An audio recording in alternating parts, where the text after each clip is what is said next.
Vous êtes spécialisé dans l'eau et l'assainissement, et MSF vient de vous envoyer à Sanaa, la capitale du Yémen. Première étape, rencontre avec la chef de mission. Voilà votre briefing.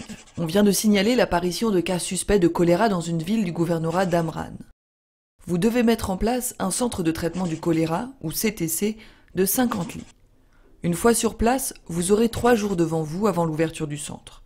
Vous partez à l'instant, avec ce camion qui contient les 6 tonnes de matériel dont vous aurez besoin. Le lieu identifié est à proximité du centre de santé de la ville. Comment transformer cet espace vide en CTC? Tout d'abord délimiter 4 zones. 3 seront consacrées à l'observation, l'hospitalisation et la convalescence des patients. La 4e sera réservée au personnel. Pour passer de l'une à l'autre de ces zones, il faut mettre en place des circuits. Celui des patients et des accompagnants, celui du personnel, celui réservé au traitement des déchets et celui dédié à la gestion des cadavres.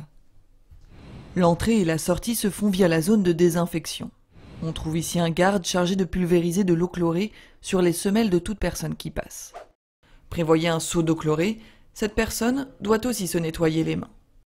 Des bâches plastiques doivent recouvrir le sol des tentes consacrées aux malades, car il faut le nettoyer régulièrement avec une solution chlorée. Autour des lits maintenant. Ce sont des lits spéciaux, troués, pour les patients sévèrement déshydratés et trop faibles pour se lever. Disposez des seaux à chaque lit, car les malades du choléra vomissent et ont la diarrhée.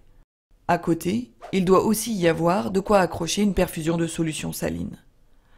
Dans les tentes de convalescence et d'observation, pas de perfusion. Les patients n'auront besoin que de sel de réhydratation orale mélangé à de l'eau. Dans la zone du personnel, il faut prévoir le stock. Un CTC a besoin de beaucoup de matériel médical et d'équipements. Il y a notamment les fameux sels de réhydratation orale, mais aussi le chlore, les perfusions, les seaux. Mettez aussi en place une source d'eau, car le CTC va en consommer beaucoup. Cette eau est chlorée pour pouvoir être utilisée sans danger. Ici, c'est l'espace où le personnel prépare les solutions chlorées.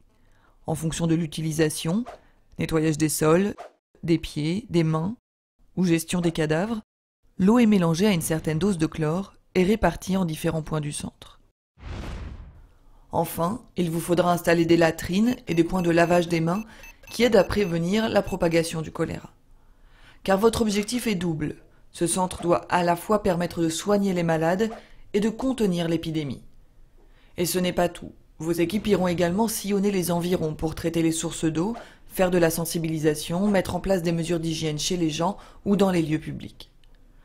Mettre en place ces différents volets et respecter un certain nombre de mesures strictes est essentiel au Yémen aujourd'hui comme à chaque épidémie de choléra.